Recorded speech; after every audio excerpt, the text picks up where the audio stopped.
yourself will be able to transfer the content in a better and easier way. Very true. But again, it's not a matter of debate whether this option is better or not, because I believe levels of knowledge are clear. I mean, when we talk about a text that has been written in Arabic, then of course, it's like asking me, is the book, to read a book in its original language better, or in the translation? Of course in its original language, there's no doubt. But the idea is, we're trying to illustrate what has what had the Muslims' contribution to learning how to learn. And not you can do this in Arabic, but only Muslims will understand. Non-Muslims, they will not have this message come across. Okay, then it depends on the number of non-Muslim who get non-Muslim. It's recorded in video. الموجودين دلوقتي. I'm not bad in debating, and I know you're a good critical thinker. This is correct, of course. But also, I mean, it says something, by the way, Mus'ab. Looking at the group coming, all of them, I mean, I did not surprise them. I did not tell them, this is learning how to learn in Arabic. And then all of a sudden, surprise, we're doing it in English. I mean, it wasn't like that, you know? Just one second. So, I know that you did that. I came knowing. Just let me finish this part. Okay. Some of the people attending here, for example, are studying Islamic studies in Al-Azhar in English. So they would also benefit from this at some point. You know, it's for them is kind of encouraging to get something additional to what they learned in the university. So I would not, you know, be judgmental to why is it this and not that. I mean, it's something offered along the line, many other things that are offered. And it suits myself and I guess some of the people attending. All in all, I'm not saying this is the best accommodation of this text in the whole wide world. And all I'm saying is, this is something that I saw myself I can serve and help people from different needs, whether not Muslims or Muslims who are trying to learn or study Islam in English, to talk about Islam in English with others. So all of these are purposes and aims that I find them not necessarily the best in all cases, but solid enough to start this event. This is my point of view. And it's a lot practical session. It's a great chance for us to have it. We always have this kind of courses online. We don't interact with the tutor. So it's a great chance for everybody in here. If they are seeking to have it in English, there are different people who are providing it in Arabic. So nobody else is providing it in Arabic, in English, with the verse of the Islamic word. So thank you. You're welcome. But I want to say something. I want to say something. I'm not. Go ahead. I didn't get what she said. I didn't hear as well. That's first point. I know that you didn't say surprise. It's English. Okay. You are very funny in that. Okay. Third point, I said it's about voting. It's about knowing which is better for a large people, not for me only. I like you in English. Okay, but I am said if it's better for people, you are the one who انت الاهم عندك اللي انت تحدد الناس عربي انت الاهم الرساله توصل. فانا بقول لو الناس عايزاها تبقى بالانجلش يبقى كويس، او عايزاها بالعربي احسن لهم يبقى كويس اللي هم عايزين يعملوه. هو ده اللي انا عايز اقوله. Okay. Mus'ab, I would not treat this course to be the first and last course ever to happen on learning how to learn. You get my point. I mean, if this opportunity is being provided in English, there is no obstacle or barrier or something that, you know, asks us not to explain this book in the future in Arabic. You get my point. So again. I get my point. All right, very well. Okay, moving on. But I would ask you to, you know, as much as possible, for the sake of recording and for the sake of many things, to stick to the English language, please. All right. Which is better for you to understand or to speak English? Well, I mentioned in the course, and this is the last comment I'll mention about this. I mentioned in the course outlook that there is a prerequisite for attendance, which is a fair knowledge of the English language. So if you did not read it, this is not my fault. I described an event, and I have put a condition to attend, right? So I guess your attendance is an implicated acceptance of that condition, and having not read that condition falls on your part, not mine. Moving on, Musa. Thank you. Thank you, sir. Thank you. Thank you. No, you don't have to. Please, Musa, please. Please. This is not a subject of debate. You don't. There's no. I know it's in English. Okay. I began my words in English. Okay. But if I can express my point in English, you must understand that. You must respect that. You must answer me. Who says it's a must? Who says it's a must? This must comes from where? Yes, go ahead. Sorry, but some of us come from other countries to learn Arabic and to learn more about either their faith or the Muslim faith, okay? And so, as an Egyptian living in Arabic, your opportunities are many to learn about these subjects at Al-Hazar in Arabic, in the original text. And you can read it on your own, or you can take courses. Some of us travel very far from home to be here, to learn. So for us, it's very grateful, if we don't have the knowledge of Arabic, to have a course in English. And I'm grateful that my native language is English, but we still have many people here whose native language is not English and not Arabic either. So please, if you want a course in Arabic, you can find a course in Arabic. Or you can study the text, study the English text, and alhamdulillah, you have two languages. And for me, I didn't say that it must be in English. I just want to express my opinion. I'm just saying make people feel better and understand better. That's what I didn't say. You must make it in Arabic. All right, very well. Answering Mustafa's question, he said if we can get a flavor of what we're going to be doing, and I guess I'll give you the answer that I gave you on the Facebook chat, just because of the sake of time. You will find on page 5 in this book. Actually, move to page, because this is the introduction. Yeah, please move to page 20. Yeah. 19 and 20, just open it out like this, if you can. You guys can have this. You can guess. All right. Okay. All right.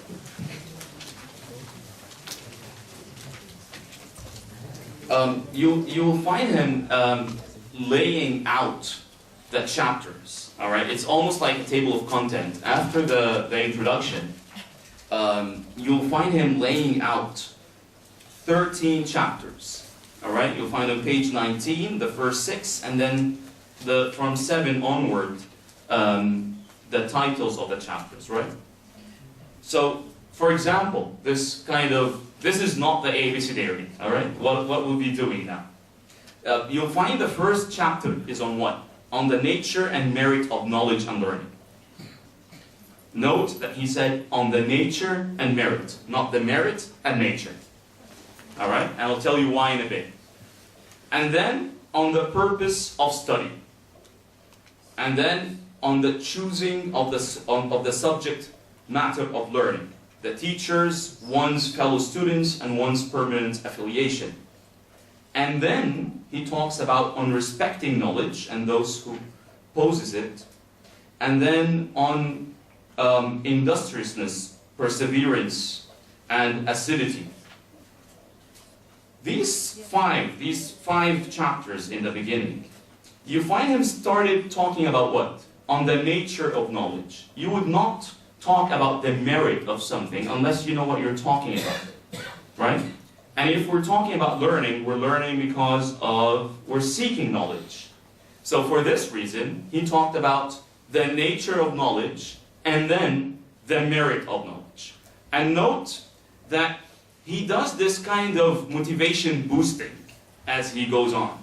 So in the first chapter, the element that he can include to boost your motivation to read is the merit of knowledge. So this is what knowledge is, and why is it beneficial? Why would you seek knowledge? And then he talks about what we call intention, or a niyya. And deliberate, see, learning is a deliberate action. You know, you're not coerced, you're not forced to learn. All right, unless it is something, you attend school because your parents are asking you to do so, otherwise you'll not get access to the tablet to play things and so on. All right, or back then it used to be, you know, computer time or TV time and so on. But we're talking about learning that is self-regulated learning. He's talking about on the purpose of study. And this is similar to what you find in the West, for example, when they always talk about you must have a plan, you must have an aim, you must have a goal, you must have a set target. If you're learning aimlessly, you would not reach anywhere. You must first appoint some kind of a destination where when you reach it, you will evaluate yourself. So for this reason, he taught what knowledge is, why is it beneficial. So now you have a clear understanding what you're indulging into, and you have some kind of a raised or a boosted motivation to get into knowledge itself. And then he's trying to ask you, if you're ready to learn, why would you do so?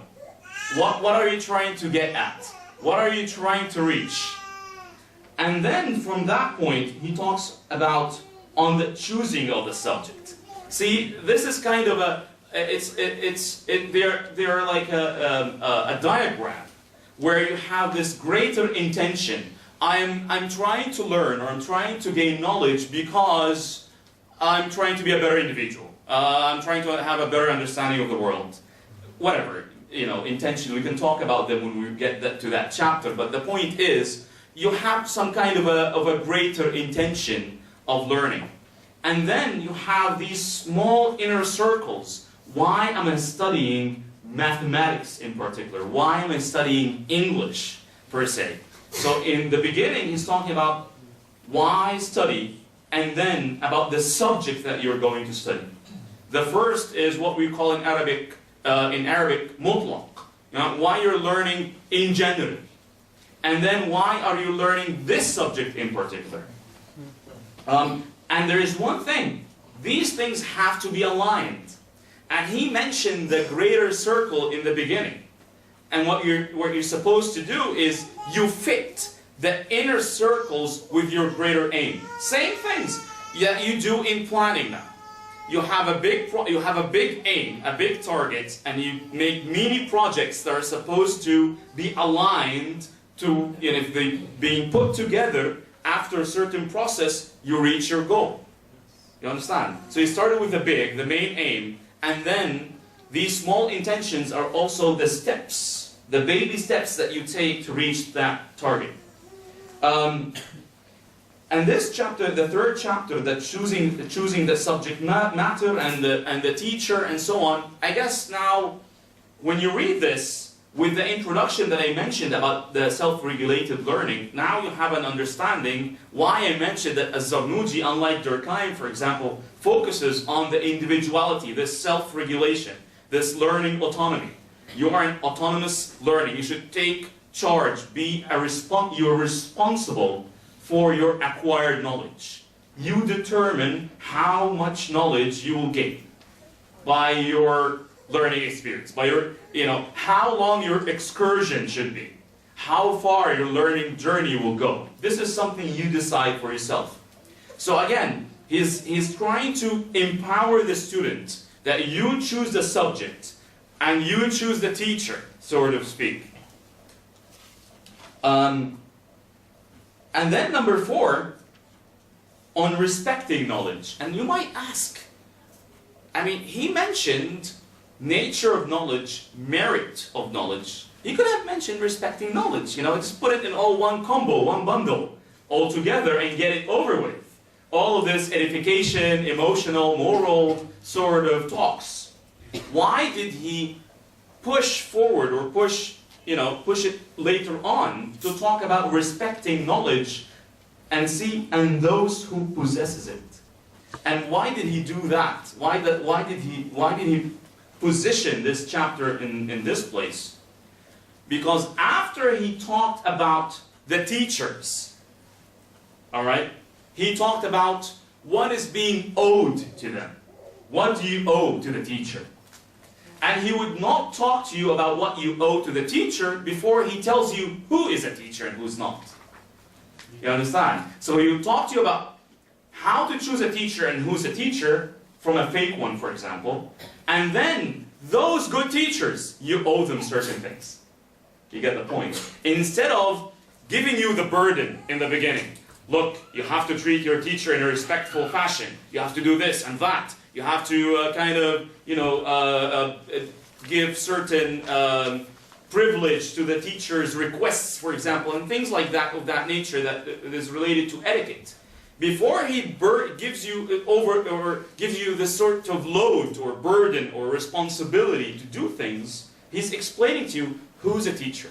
And once you understand the nature of a true teacher, you would find it much easier when he start talking about, oh, you must respect him. And you would say, oh, of course I would have to do that. If that person is responsible for this, this, and that, and this is the kind of service that he or she are giving me, so this is my due actions or etiquette towards them. When you move on to the 5th chapter, you might think, now you know who's a teacher, who's a scholar, and the kind of respect that scholars get. You might start thinking, oh, I want to be a scholar like them.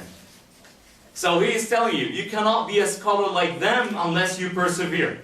Those people did not reach that far without this kind of, I would say, positive suffering. If you are dreaming to achieve something, there is some kind of things that you give up. You understand? I gave up half of this month's salary already buying books from Cairo Book Festival. My wife has been very generous not to, reprimand me for doing that. With the household money. So I mean, yes, that's true. I'm not sure. Yes. Okay, all right. Because I felt like good for you, kind of sure. So the point is, if you want to reach someplace, you have to do some kind of effort. If you're traveling all around the world, of course you get some jet lag, and sometimes you miss flights, and you go through different kind of problems and meet weird people and things like that. And go to countries that things move the opposite direction. So the thing is, you have to put some effort, and exerting effort is kind of a suffering, but you do it deliberately, voluntarily, and for this reason you find it rewarding in the end. You find that I made the effort, I persevered, I had the grit, I had the determination to reach where I wanted, and then I would get, I would reap the fruit of what I planted. Okay? These sort of 5 beginning chapters, he would then start talking about on the beginning of study. This is the 6th, which is actually the middle of the text. He starts talking about the techniques of learning. But he had to give all these 5 conditions. And think of it as a learning contract. Think of it that way. If you want to become a lifelong learner, you have to indulge yourself in some kind of an abidement. You have to abide by a certain contract. And what he's laying out the conditions. You are learning to become a wise man, to become well-versed professional, to become a scholar, to become an expert in something. You want to reach a great deal of expertise in a certain area. For you to do that, here are the conditions of what you're indulging yourself into. And they always give these sort of introductions, because once you're in the learning process and you do any kind of, if you transgress certain boundaries or if you hinder the learning environment, they would always refer back. Remember the conditions of the contract. This is like a code of ethics. These very first 5 chapters, they're like a code of ethics, but instead of a code of ethics for a university, it's a code of ethics for self-regulated learners that you can refer back to. Okay? Which is, these 5 chapters you can always refer back to even though you're studying anything. You get my, even if you reach the midway, you can always revisit your aim, always revisit the merit of what you're doing, always refresh your mind with what am I actually working on. This kind of, F5 to whatever you're doing, this kind of refresh the page, it's applicable. So these 5 chapters, you have them all along your learning process. I guess now you have this sort of flavor of what we're talking about. Okay, any other questions? Yeah. Okay, 7 minutes. Yes, your 5 questions. Yeah. Okay. One second. Anybody has any other questions? No, they don't have. No, she's actually acting like a TA, not like a possible one, but like.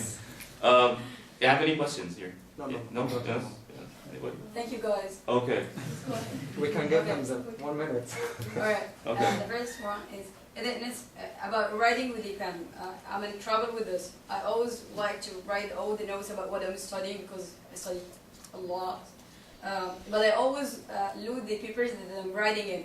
I need a reference to get back to. So I get back to the online version, I write the doc file or so.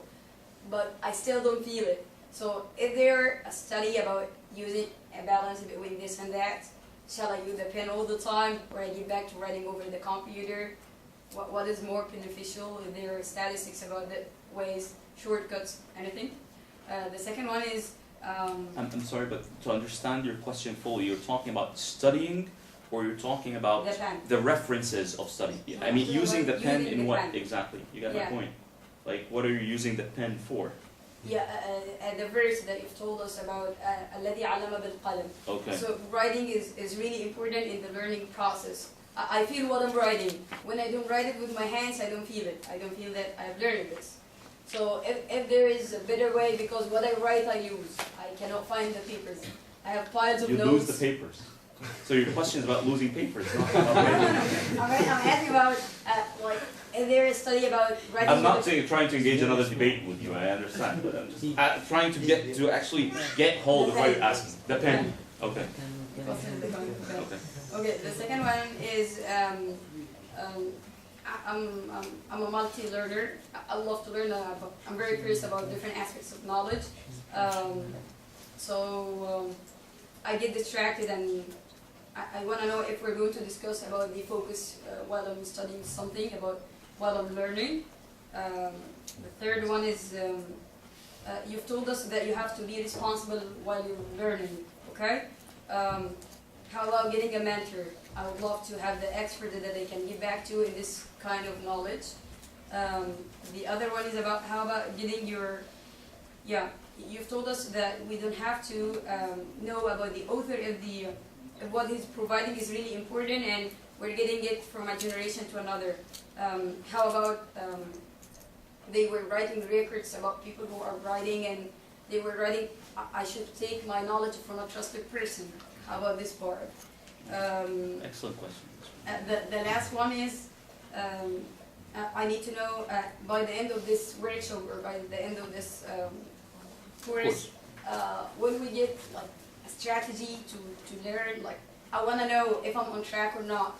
So I'm studying a lot of aspects and I want to focus on a field and not get distracted. So when we cover this part in the course, that's all. Okay. Regarding the pen question, I get losing the papers. I mean, I really can't tackle this part. I mean, get a binder or something. But Too much just one writing, second. you cannot- I'll tell you. I'm just trying to get this part out, Okay. and then returning back to the part about the pen. All right. There's something called the Cornell method of note taking. All right. If you Google that up, Cornell method of note taking. Cornell, Cornell. It was developed in the University of Cornell. It's a note taking method. It's the way you lay out the page of how you do the note taking. And maybe in the beginning of the next lecture, I'll show you how to do it on the board also. And I'll also show you examples of how the past Muslim scholars used to do the note taking. All right, it's actually somewhat similar to the Cornell note taking. The Cornell note taking involves you develop almost a sort of a grid, and the thing is you kind of not gaining the maximum benefit from writing, because you might be writing sort of just jotting things down randomly as you go. But if you do this sort of grid, you'll find that you have a main area in the paper where you write things down, and then you'll find a right column, or a left column, which is left out. This is for you when you go back home, all right, and you reread your notes to give titles to these notes. You understand? Yeah. And then after you give these titles, what you do is you go through the title and the text, the title and the text, the notes. And then you would cover the text and read the titles and explain. Yes. And then look, did I explain what has been said under this title or not? You understand? This is one way to do it. Another way to do it also, and to take that on a different level, is to cover the whole page. And then you would have to recall the titles and whatever was mentioned, you know, that correlates to this title, the text of it. And more on this would come on, but next time I will make sure to explain this Cornell method. Being a multi-learner and this kind of focused mode in learning, Az-Zarnuji doesn't tackle this in an explicit fashion, but in the 5 first chapters, while dealing with this kind of personalization of knowledge, he answers this kind of being how to juggle between being focused and having this diffuse thinking, so to speak, which is covered in learning how to learn that on Coursera. But he does that. See, sometimes, and this is something I usually find when I do comparative analysis between the West and the East. Sometimes you might find the concept explicitly said in the West, and what you find in the East is more of practical applications of that general theory. But they don't have the theory laid out. It's not written explicitly. Yeah. You get my point? Or vice versa. Okay? But recently I've been only finding that, you know, the West have this all laid out, and we kind of stopped at some point, Yes. not iterating the knowledge that we had. Make it back. Well, see, about it may get back. This sort of civilization, see, they go through these sort of curves, because at the time of Az-Zarnuji, I mean, you don't have much information. At least I don't have much information on, you know, in the Middle Ages of Europe having manuals for learners. But at the beginning of the Renaissance, you find texts of, you know, Averroes, Ibn Rushd being translated, and Avicenna, and so on and so forth. So you have these texts. They're getting this Greek philosophy moving on from Greek, passing through. You know, which is really interesting that you find Greek philosophy, European, coming to the Arabian, you know, Baghdad House of Wisdom in Iraq, and then moving back to Europe later on. It's very interesting when you take a look at it. But civilizations, as Ibn Khaldun mentions, he says that they move through the same conditions of a person, of a human. You know, they start like a child, like a baby. And they sort of, you know, they're not using, they take not even baby steps. You know, they're walking on hands and, you know, on their knees, and they're going like this, taking those initial movements, and then they get their ability to stand up and walk and take baby steps until you reach, at some point, you reach this pinnacle of the civilization, the peak of the civilization, all right, and the human being has the same thing, and then it starts going down again. So civilizations have this kind of waves that they go on and on. Being responsible and having a mentor. He does talk about this in the book, by the way. So, of course, this is a good question. In learning, you need to have a mentor, and this does not. And I'm trying to wrap up here. This does not contradict with the idea of your being responsible for your learning, because a mentor does not study for you. Yes. You understand? So we're talking about learning techniques. You being able to monitor yourself, but having a question and referring back to a mentor is something of absolute importance. Author, you mentioned something about the recording the biographies and how we don't have something. Excuse me, so what is his role? What is the mentor's role? Excellent point. To facilitate this bringing out of knowledge, not to spoon feed. Yeah. Like Anas, I'm not trying to praise myself, but like Anas asked me a question in the beginning. If you remember the question of Anas, who remembers? I remember. He was talking about, can you tell us the distinction between the West and the East in educational systems? So I gave him a general answer, and then I gave him a hint of how he can grasp this from this course, and then I told him, this is your role now, not mine. Because I can answer his question. But then what is he doing? He's consuming information. And guess what? When he indulges in this, trying to infer from learning how to learn between the East and the West, how the educational systems are actually distinct, or they are overlapped, or they're the same, if that's so. If he does this, even if he doesn't reach a solid conclusion, he's much better off doing that than me answering the question. At the end of the day, this is just the answer of Ahmed al-Azhari at the end of a course lecture, in 2 minutes. It's information, not knowledge. Yes, this is information, not knowledge, exactly.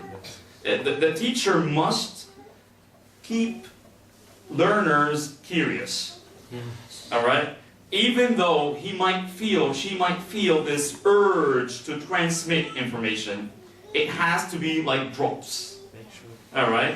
Otherwise, it will be like poured water on the floor. I mean, it becomes worthless. What comes easy goes easy. Exactly, excellent point, exactly. Moving on to the fourth question about the author, and we don't have much information about him, and yet there are many narrations in Islam that before learning something, you have to make sure, even he said this in this book, you have to make sure who's your professor, who are you learning from. But see, this is not a stranded book with an author that we know nothing about. This is not the case. This is a book that has been celebrated by Muslim learning environments over 800 years. So the accreditation doesn't come from the person, it comes from the learning council, sort of speak, if you can call it that way.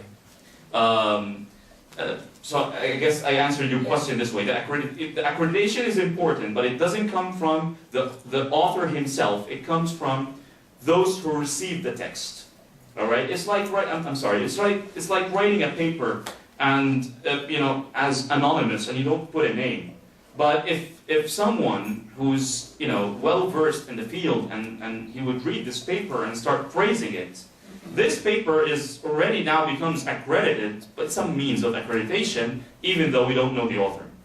You get my point? Yes. We'll be talking generally, not for this book. So is it very important to know the background of the author, as it's something necessary to just follow it? Yes, it is necessary to understand who is writing the book that you're at, that you're trying to, whatever book you're writing. Whatever the idea that he's gonna discuss. Exactly. No matter, unless this is like a novel or something, or you're just reading for Edisonarian purposes. But the novels, like I was reading the diary about today, I read this story, and I'd love to. When I read the story about the author, I feel like he has a story behind writing this, so I can feel what's coming in the book, because the words which are written over papers, you feel like they are rules. So I want to know, I want to judge what he's writing right now. He's writing this because he had a failure in his life to have cartoons, and that's why he made it this way. Okay. So So you create a background for yourself. Yes. And this is something, this is one of the benefits of knowing authors' biographies before you read a book. Because it puts you in context.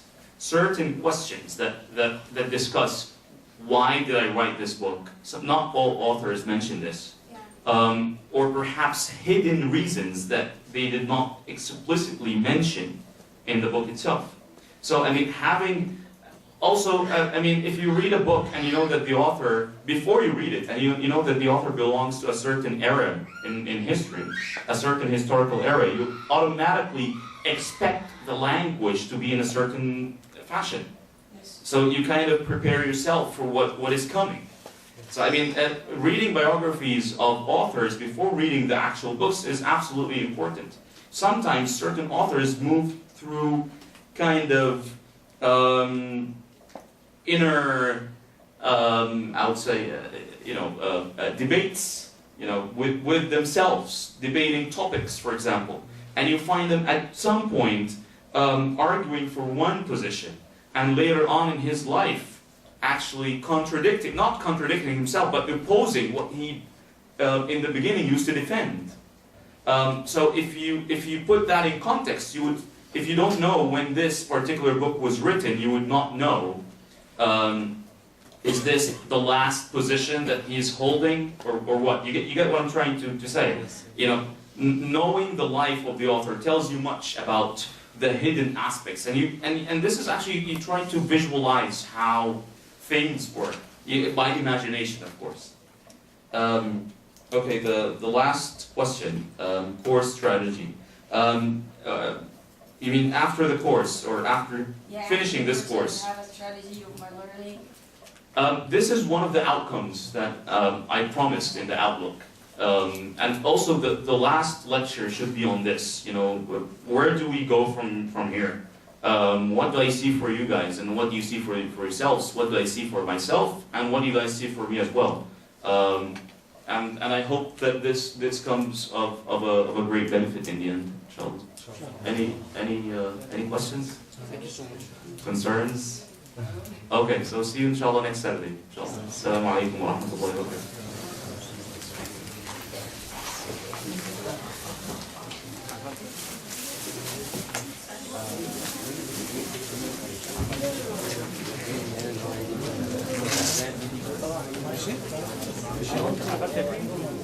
Yeah, all right.